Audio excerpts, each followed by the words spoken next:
I am a 33-year-old queer woman, a single mom with an invisible disability, and an activist for reproductive justice, LGBTQ rights, racial equity, disability justice, and accessible education. I homeschool my neurodivergent child, and I've spent years at protests for human rights. None of what we're talking about today is abstract. The alt-right pipeline reaches into schools, city councils, and our homes through screens. Today, we're mapping that pipeline, from red pill and black pill subculture to the Groypers.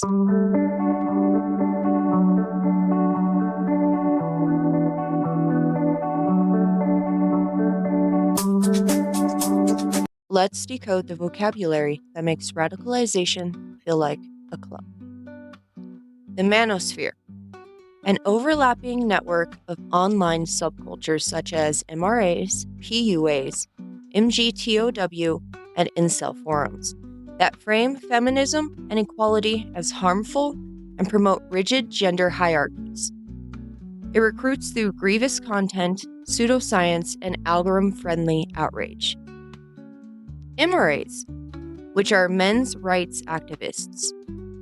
These are groups that present as advocates for men's issues, but in many online spaces pivot to anti-feminist and male supremacist narratives. Campaigns often target women, LGBTQ+ people, and gender equity policies rather than addressing real shared problems like healthcare, housing, and caregiving. PUAs, pickup artists, the seduction community that sells scripts and courses to win sex, normalizing manipulative, adversarial approaches to dating, heavy on jargon and monetization. It reframes empathy as weakness and treats consent as a game mechanic. MGTOW, men going their own way.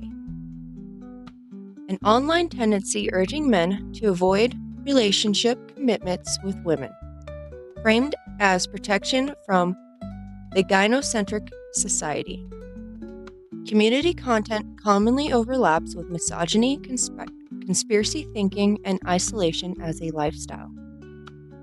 Incels, involuntary celibates. Communities organized around perceived romantic or sexual exclusion, where fatalism, or nothing can change, and looks-based hierarchies are common. While most members aren't violent, the discourse often dehumanizes women and discourages help-seeking, which harms everyone. Alpha-beta grifters. Status hustle influencers who monetize a simplistic dominance myth, such as be alpha, avoid being beta, to sell courses and brands. The animal pack alpha trope is debunked, applying it to human life as pseudoscience that excuses cruelty and blames feminism for complex social issues. Looksmaxxing. Attempting to maximize attractiveness to raise social or sexual market value, ranging from grooming and posture, soft maxing, to surgery or steroids, which is considered hard maxing. The trend piggybacks on self-improvement language while fueling body image harm and risky fads. Dog whistles, which is also coded language. Benign-sounding phrases that carry a hidden message for insiders while preserving plausible deniability. Common examples in around the alt-right ecosystem include globalist, Western chauvinist, triple parentheses, and Great Replacement. Always read them in context or watch for co-occurring hate frames. Jargon isn't just slang, it's a boundary. It makes hateful ideas sound technical and inevitable. If you've ever felt confused by a wall of terms, that's the point. Confusion opens the door to trust me, kid influencers. Most people don't just wake up and say, I'm joining an extremist movement. It often starts with relatable pain, loneliness, anxiety about dating, school stress, or money worries. Then comes a video with straight talk, then another, edgier one. Algorithms take it from there. What hooks people is certainty. Nothing's your fault. Women, queer people, immigrants are to blame. That's a relief story. Once your identity is, I see the truth, correction feels like humiliation, so communities harden and drift further to the right. Targets aren't ideas, they're people, women, LGBTQ folks, people of color, religious minorities, disabled people. Harassment campaigns cause lost jobs, safety fears, and silence. Recommendation engines reward outrage. Fringe platforms launder anything goes as freedom. Deplatforming reduces casual discovery, but hardcore audiences migrate, often becoming more insular and committed. We've been keeping up with what's been going on just for the last couple of years. You have probably heard of Nick Fuentes. It's your body, my choice. Lately, there's been a lot of talk, online especially, about Groypers. And a lot of people are confused about what Groypers are. So, what is a Groyper?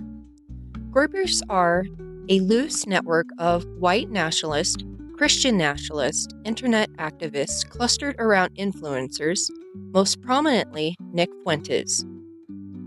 Their strategic goal is to push white nationalist ideas into mainstream conservatism, especially youth spaces. The name comes from the Groyper Pepe the Frog meme, and the movement coalesced online in 2019. They will use tactics like ambush Q&As. There was a Groyper war in 2019. They had coordinated swarms at campus events like Turning Point USA, which is one of Charlie Kirk's tours. And they would ask loaded questions about immigration, LGBTQ plus rights, Israel, and other things. Then they would clip the chaos as wins to pressure the right further right.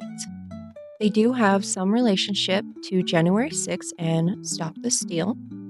The movement overlaps with Stop the Steal mobilization and the post-2020 election ecosystem. Fuentes was a prominent ideologue outside the Capitol area that day and was later subpoenaed by the January 6th committee. Individual adherents have been charged or convicted, including Riley June Williams, described in court coverage as linked to the Groypers. She was convicted for actions inside Nancy Pelosi's office.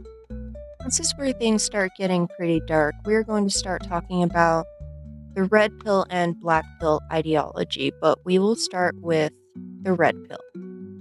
What is the red pill? It stems from the movie The Matrix when they had the blue pill and the red pill. The blue pill, you go back to sleep and you live in the made-up false world, and the red pill, you wake up and you know the truth. You take the blue pill, the story ends, you wake up in your bed and believe whatever you want to believe. You take the red pill, you stay in Wonderland, and I show you how deep the rabbit hole goes. So the core idea of taking the red pill is waking up to a supposed truth that feminism is oppressing men and society is gynocentric. It's a worldview, not just a meme. It reframes misogyny as realism and binds together multiple subcultures in the manosphere. Academic work identifies the red pill as the unifying philosophy across disparate groups such as MRAs, PUAs, MGTOW, and incels, even when those groups bicker with each other, which they do quite often. Red pill theory reframes misogyny as hard truth. It unites MRAs, PUAs, MGTOW, and incels under an anti-feminist umbrella and spreads via jargon, pop science, and algorithmic outrage. It overlaps with far-right narratives, but risk is context-dependent isolation and closed group immersion to elevate vulnerability. The red pill is bad, but the black pill is significantly worse. So what is the black pill? The definition of the black pill in incel spaces: the black pill is fatalistic, highly deterministic worldview that says romantic and sexual outcomes are fixed, primarily by genetics and looks, so improvement efforts are pointless. It's the nihilistic cousin of the red pill, where red pill rhetoric says, wake up and fight back. Black pill rhetoric says, it's over. The black pill is most commonly associated with incel communities, which sit inside the broader manosphere. Researchers locate the black pill as core incel belief set within that ecosystem. Looks determinism and SMV black pill discourse centers on sexual market value, arguing that chads monopolize women's choices. Average or sub-5 men are doomed. These claims are presented as science, but rely on cherry-picked or misinterpreted findings. Security researchers argue that a subset of adherents can adopt terroristic rationales, especially when black pill fatalism fuses with grievance and hate. Canada has prosecuted an incel-motivated killing as terrorism. Analysts frame incel violence as part of an emerging extremist trend. Once concentrated on fringe forums, black pill ideas now leak via TikTok through memes, ironic slang, and looks-obsessed content, such as the Canthal tint and mogging. That mainstream effect is documented in recent studies and media analysis. Moderation helps but doesn't cure. Reddit quarantine bans reduce casual spillover, yet core communities often reform elsewhere with the same black pill ethos. So, what are the main differences between the two pills? Red pill, wake up to alleged female power, reclaim dominance, improvement seems possible, or become alpha. Black pill, no improvement is possible. Genetics or looks are destiny. Despair, withdrawal are normalized. This sharper nihilism is why researchers treat the black pill as especially harm-tilted within the manosphere. So what helps? You can pre-bunk the tactics. Teach how scapegoating, fake expertise, and just asking questions are used to sell nihilism.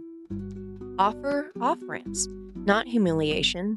Replace the community black pill spaces provide with healthier spaces. Focus on belonging and skills, not debate traps. Address mental health directly. Validate feelings of isolation. Connect to support, counseling, or peer groups. Depression and loneliness data suggest care pathways are crucial. Make sure you have clear rules for online and consistent moderation to reduce spread without performative gotcha debates. So how are young children being exposed to some of these things? Well, Roblox is one of the ways. Investigators have found user-made clothing and accessories on Roblox's marketplace, referencing white nationalist brands and symbols, sometimes framed as fundraisers. Roblox removed items when flagged, but investigators keep finding new uploads. After the September 10th, 2025 Kirk shooting, Roblox removed 100+ experiences referencing the incident within 24 hours, showing how quickly sensational content can appear and spread before takedown. Reporting documented swastikas and slurs drawn in popular spray paint servers, illustrating how image-based content can bypass text filters. Recruitment and community building often move to Discord or other chat apps where moderation is looser. Gaming is the icebreaker. The organization happens off-site. Now, this is important. This doesn't mean Roblox endorses any of it. The company publishes safety and transparency reports and has recently tightened parental controls and chat limits for children under the age of 13, and partnerships with law enforcement. Scale is hard to quantify, but even small pockets matter, given Roblox's young audience. Now, tactics you will usually see are normalizing symbols via outfits or shirts and flags referencing extremist movements, euphemistic brands, tags like W2R, 3.0, or active, or group names rifling on known organizations like Patriot Youth or Roblox Waffen. Kids first encounter these as edgy clan uniforms. There are event-themed worlds, fast-spun maps about real violence or politicized events to harvest engagement. Moderators then whack-a-mole takedowns. And memes and just joking hate signs drawn in the sandboxes, ironic dog whistles, or history roleplay that slides into propaganda. Here are some Roblox red flags that you can use to talk to your child or your classroom. Feel free to take a screenshot or whatever you need to do. These people indoctrinating children will often ask them to join Discord or Telegram to move them off the platform to learn the supposed truth. There will be clan uniforms with coded symbols, numbers, or extremist-style flags. There will be experiences about real-world violence or breaking news, which is engagement bait. There are graffiti or slurs in sandboxes, and they will be passed out as just jokes. And they will pressure to keep secrets, share personal info, or break rules. We need to address a seismic event that happened September 10th, 2025, and that was the fatal shooting of Charlie Kirk at Utah Valley University during a Turning Point USA event. I am just going to include clips that I have found. I feel that they can speak for themselves. At around 12:22 to 12:23 p.m., the assassination occurred suddenly when a sharp gunshot rang out across the university courtyard. While speaking to the crowd, Charlie Kirk was struck in the neck. Blood quickly appeared as he instinctively clutched his wound and collapsed from his chair. Investigations confirmed the bullet was fired from roughly 200 yards away. Given the elevation of the shooter's position, he had a clear and unobstructed line of sight to the stage where Kirk was addressing the audience. The bullet's trajectory descended steeply and precisely through open space to strike Kirk in the neck, strongly indicating the use of a scoped firearm designed for long-range accuracy. After the shot, the shooter moved carefully from the sniper position to the edge of the building. There was incorrect information that he descended by ladder, but in reality he dropped down from the ledge. In doing so, he left behind palm and shoe prints, which were crucial for forensic analysis. And this video is for liberals. It's war, motherfucker. We're coming for you. You know what the problem with this country is? The far left. The Democratic Party. You deranged fucks. You want to talk about mental illness? To take a young man like Charlie Kirk out at 31 years old? Yeah, you guys are sick. And you want to talk about gun violence and you want to take this guy out? You guys are hypocritical. I'm 41. I voted for Trump. 41, you voted for Trump. So what do you like that's going on right now? Well, right now, I'd like leftists to be held to account for the fact that they contributed to the rhetoric, especially through TikTok and the unaliving of Charlie Kirk, a mainstream right-wing political pundit. Oh, yeah, you think so? Well, I don't just think so, but all evidence points to that. Unless you think, "Hey, fascist catch," written on a casing was right-wing propaganda. Yeah, the guy was far right. That's yeah, show me the proof. Show me any evidence. Those memes are. No, those memes are not far right memes. Yeah, no, I don't. Tell me the meme. You know the meme. Tell me the meme of "Hey, fascist catch." Hey, fascist catch. Olives, but you don't know where these like deep. People on the left are much likelier to defend and celebrate political violence. This is not a both sides problem. If both sides have a problem, one side has a much bigger and more malignant problem, and that is the truth we must be told. That problem has terrible consequences. The leader of our party, Donald J. Trump, escaped an assassin's bullet by less than an inch. Our House Majority Leader, Stephen Scalise, came within seconds of death by an assassin himself. And now, the most influential conservative activist in generations, our friend Charlie, has been murdered. This violence, it doesn't come from nowhere. Now, any political movement, violent or not violent, is a collection of forces. It's like a pyramid that stacks on top, one support on top of the other. That pyramid's got a foundation of donors, of activists, of journalists, now of social media influencers, and of course of politicians. Not every member of that pyramid would commit a murder. In fact, over 99% I'm sure would not.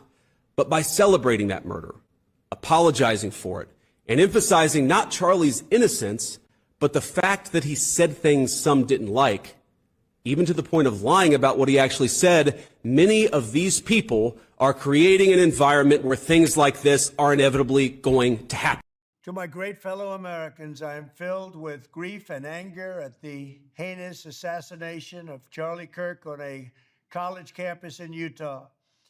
Charlie inspired millions, and tonight, all who knew him and loved him are united in shock and horror. Charlie was a patriot who devoted his life to the cause of open debate and the country that he loved so much, the United States of America. He fought for liberty, democracy, justice, and the American people. He's a martyr for truth and freedom, and there's never been anyone who was so respected by youth. Charlie was also a man of deep, deep faith, and we take comfort in the knowledge that he is now at peace with God in heaven. Our prayers are with his wife, Erica, the two young, beloved children, and his entire family, who he loved more than anything in the world. We ask God to watch over them in this terrible hour of heartache and pain. This is a dark moment for America. Charlie Kirk traveled the nation, joyfully engaging with everyone interested in good faith debate. His mission was to bring young people into the political process, which he did better than anybody ever, to share his love of country and to spread the simple words of common sense. On campuses nationwide, he championed his ideas with courage, logic, humor, and grace. It's a long past time for all Americans and the media to confront the fact that violence and murder are the tragic consequence of demonizing those with whom you disagree day after day, year after year, in the most hateful and despicable way possible. For years, those on the radical left have compared wonderful Americans like Charlie to Nazis and the world's worst mass murderers and criminals. This kind of rhetoric is directly responsible for the terrorism that we're seeing in our country today, and it must stop right now. My administration will find each and every one of those who contributed to this atrocity and to other political violence, including the organizations that fund it and support it, as well as those who go after our judges, law enforcement officials, and everyone else who brings order to our country. From the attack on my life in Butler, Pennsylvania last year, which killed a husband and father, to the attacks on ICE agents, to the vicious murder of a healthcare executive in the streets of New York, to the shooting of House Majority Leader Steve Scalise and 3 others, radical left political violence has hurt too many innocent people and taken too many lives. Tonight, I ask all Americans to commit themselves to the American values for which Charlie Kirk lived and died, the values of free speech, citizenship, the rule of law, and the patriotic devotion and love of God. Charlie was the best of America, and the monster who attacked him was attacking our whole country. An assassin tried to silence him with a bullet, but he failed, because together we will ensure that his voice, his message, and his legacy will live on for countless generations to come. Today, because of this heinous act, Charlie's voice has become bigger and grander than ever before, and it's not even close. May God bless his memory, may God watch over his family, and may God bless the United States of America. Thank you. Prosecutors will seek the death penalty for the man accused in the fatal shooting of American political commentator Charlie Kirk. Tyler Robinson's been charged with aggravated murder, felony discharge of a firearm, and obstructing justice. Prosecutors say evidence includes a text message confession.